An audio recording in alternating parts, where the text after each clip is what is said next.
بسم اللہ الرحمن الرحیم۔ السلام علیکم ورحمۃ اللہ وبرکاتہ۔ فتوح الغیب جس کے مصنف غوث اعظم رحمۃ اللہ علیہ ہیں، جس کتاب کے 15 مقالے الحمدللہ ہو گئے، اب مقالہ نمبر 16 جس کا عنوان ہے توکل علی اللہ کے درجات۔ حضرت قطب ربانی رحمۃ اللہ علیہ نے ارشاد فرمایا، تو اللہ کے فضل اور اس کی نعمتوں سے اس لیے بے بہرا ہے کہ تو نے محض مخلوقات پر اور دیگر اسباب و ذرائع پر بھروسہ کیا اور اللہ کی ذات پر کامل توکل نہ رکھا۔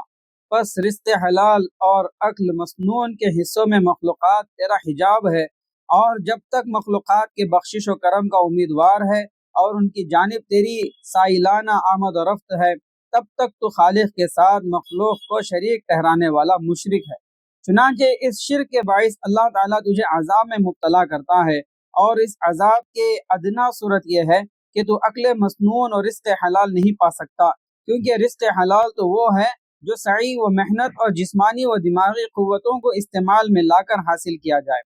پھر اگر تو نے اللہ کے ساتھ مخلوق کو شریک ٹھہرانے سے توبہ کر لی اور پھر سعی و محنت کی طرف رجوع کیا اور محض اپنی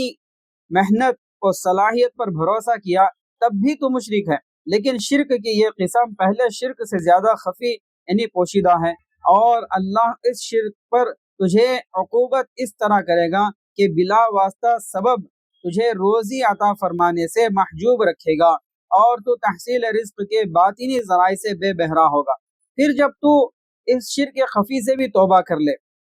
اور محض اپنی محنت و صلاحیت پر تیرا بھروسہ نہ رہے، اور یقین کر لے کہ اللہ تعالیٰ ہی حقیقی رازق اور مسبب الاسباب ہے، وہی آسانی پیدا کرنے والا، وہی توفیق محنت و کسب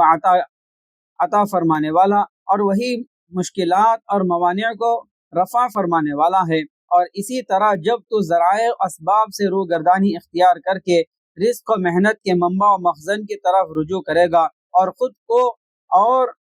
اپنی جملہ حاجات اور ضروریات کو فقط اسی کے حضور ڈال دے گا، تو پھر وہ اپنے اور تیرے درمیان سے حجاب اٹھا لے گا، بیگانگی اور بے التفاتی کو رفع فرمائے گا، اور اپنی رحمت سے تیری ہر حاجت و ضرورت کے وقت تیری طلب و توقع سے بھی زیادہ تجھے اس انداز سے اور ایسے ذرائع سے رزق عطا فرمائے گا جن کا تجھے خیال و گمان بھی نہ ہوگا، اور یہ تیرے لیے اللہ تعالیٰ کی خاص نصرت و حمایت ہے، اور اس طرح وہ تجھے شرکیات اور غیر اللہ کی طرف مائل ہونے سے محفوظ کرتا ہے۔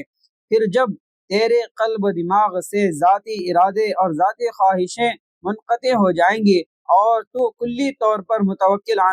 علی اللہ ہو کر اپنے ارادے کو اللہ کے ارادوں میں فنا کر دے گا، تو پھر اللہ تعالیٰ یقیناً تجھے تیرا رزق مقسوم بھیجے گا۔ وہ رزق تجھے پہنچ کر رہے گا اور وہ تیرے سوا کسی دیگر شخص کا حصہ نہ ہوگا۔ تیری اشد حاجت اور ضرورت کے وقت وہ تیری مدد و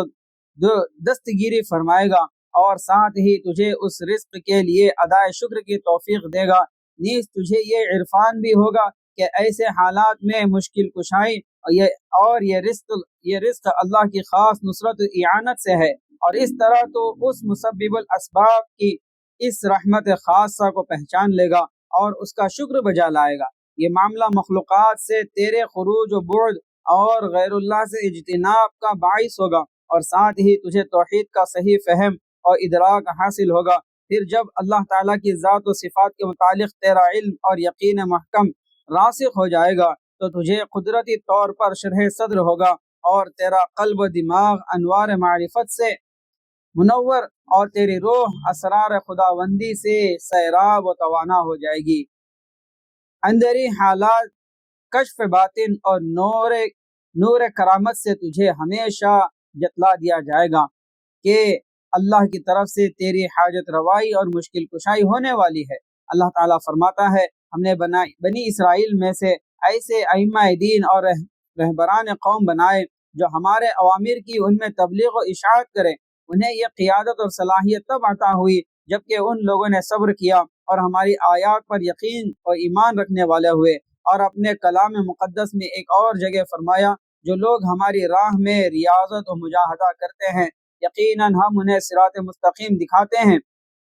اور ان کی رہنمائی کرتے ہیں۔ نیز فرمایا، تم لوگ اللہ سے ڈرتے رہو، وہ اپنے اسرار قدرت میں سے تمہیں بہت کچھ سکھلا دے گا اور تمہیں نور معرفت عطا کرے گا۔ پھر ایسے بلند مقام اور روحانیت پر تجھے تکوین یعنی تخلیق اشیاء کا اختیار عطا کیا جائے گا اور تو کائنات میں تصرف کرے گا ایسی ظاہری اجازت ربی کے ساتھ جس میں شک و شبہ کو دخل نہیں، ایسی دلیل کے ساتھ جو آفتاب سے زیادہ روشن ہے، ایسے کلام کے ساتھ جس کا رد مخلوقات سے ناممکن ہے، ایسے الہام صدق کے ساتھ جس میں کذب و تلبیس نہیں اور جو نفسانی و شیطانی وسوسوں سے بالکل محفوظ و پاک ہے۔ اللہ تعالیٰ نے اپنی بعض کتابوں میں فرمایا، اے فرزند آدم، میں اللہ ہوں، میرے سوا کوئی معبود نہیں، میں جس چیز کو حکم دیتا ہوں ہو جا وہ یقیناً ہو جاتی ہے، بس تو میری اطاعت اختیار کر، پھر میں تجھے بھی ایسا ہی بنا دوں گا کہ تو جس چیز کو حکم دے گا ہو جا وہ ہو جائے گی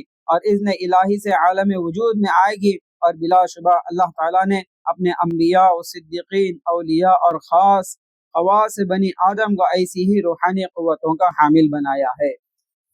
خلاصہ کلام یہ ہے کہ بندہ اللہ پر بھروسہ رکھے۔ جب بندہ اپنی محنت کرتا ہے یا مخلوقات سے وابستہ ہوتا ہے اپنی حاجات و ضروریات کے لیے، تو لا محالہ وہ اللہ کے ساتھ شرک کر رہا ہے، کیونکہ ضروریات کو پورا کرنے والا، حاجت روائی کرنے والا، مشکل کشائی کرنے والا صرف اور صرف اللہ تبارک و تعالیٰ ہی ہے۔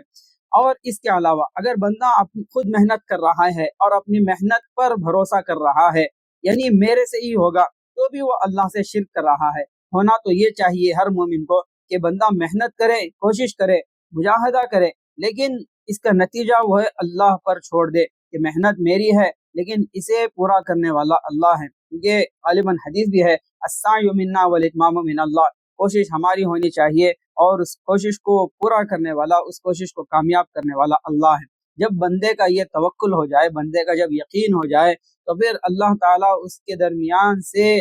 پردوں کو اٹھا دیتے ہیں اور ایسی جگہ سے رزق عطا فرماتے ہیں جہاں سے اس کا وہم و گمان بھی نہیں ہوتا، اور ایسے آمدنی کے ذرائع پیدا فرما دیتے ہیں کہ اس سے ضروریات سے زیادہ اللہ تعالیٰ اس کو نواز دیتے ہیں۔ اللہ تعالیٰ ہمیں سمجھائے، اللہ تعالیٰ ہمیں عمل کرنے کی توفیق عطا فرمائے، آمین۔